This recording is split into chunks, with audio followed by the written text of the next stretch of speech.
নমস্কার, কলকাতা টিভির পর্দায় আপনাদের স্বাগত। সঙ্গে রয়েছি আমি ঈশিতা। আজ যে বিষয় নিয়ে আলোচনা করব তা হলো অন্নপূর্ণা যোজনা।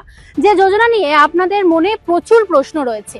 কবে থেকে টাকা পাবো, কোথাও কোনো অভিযোগ জানাতে হলে কিভাবে জানাবো, এবং এরই মধ্যে সম্প্রতি সোশ্যাল মিডিয়া জুড়ে বিভিন্ন খবর ছড়িয়ে পড়ছে এবং বিভিন্ন বিভ্রান্তিকর পোস্ট দেখা যাচ্ছে। আপনাদের কানেও আসছে বিভিন্ন ধরনের গুঞ্জন। সে সবকিছুর অবসান ঘটালো এবার রাজ্য সরকার। শুভেন্দু অধিকারী আমাদের রাজ্যের মুখ্যমন্ত্রী, তিনি কিন্তু জানিয়ে দিয়েছেন 17ই আগস্ট থেকেই যোগ্য উপভোক্তাদের অ্যাকাউন্টে ঢুকবে এই টাকা। অর্থাৎ 17ই আগস্ট থেকে আপনারা যারা যোগ্য তাদের অ্যাকাউন্টে কিন্তু অন্নপূর্ণা যোজনার টাকা ঢুকে যাচ্ছে। এখন একটাই প্রশ্ন, যে যদি আপনি যোগ্য হন তারপরেও আপনার অ্যাকাউন্টে টাকা না ঢোকে তাহলে কি করবেন? সে সবকিছুর জন্য কিন্তু সমাধান এনেছে রাজ্য সরকার। চালু হচ্ছে একটি বিশেষ পোর্টাল।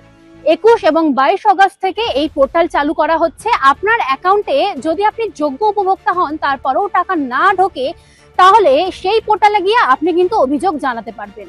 কিন্তু শুধু কিন্তু তাই নয়, আপনি আরো অভিযোগ জানাতে পারবেন। আজকাল আপনার আশেপাশে যদি আপনি দেখেন যে কোনো অযোগ্য উপভোক্তা সেই অন্নপূর্ণা যোজনার টাকা পেয়েছে, সেই অভিযোগও কিন্তু আপনি সেই পোর্টালে গিয়ে করতে পারবেন। সেই বিশেষ সুবিধাটাও থাকছে এবং সমস্ত কিছু যাচাই করবেন কিন্তু আমাদের ভিডিওরা।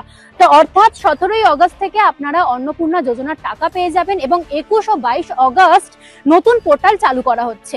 এখন এ পর্যন্তই। আরো খবরের আপডেট পেতে নজর রাখুন কলকাতা টিভিতে। রাত দিন 7 দিন।